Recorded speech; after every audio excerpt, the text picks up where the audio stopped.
and they're gonna say do your 3-point turn. So you signal left, turn the steering wheel all the way to the left, and you're gonna roll forward. You're going to stop before you go into the parking space over there. See what I'm saying?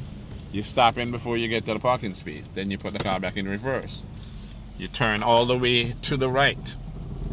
By the way, they don't want you using your mirror here, so you kind of look behind, right? When your mirror is past the middle line, like right there, you're going to stop, put the car back in drive, and you're going to signal left again.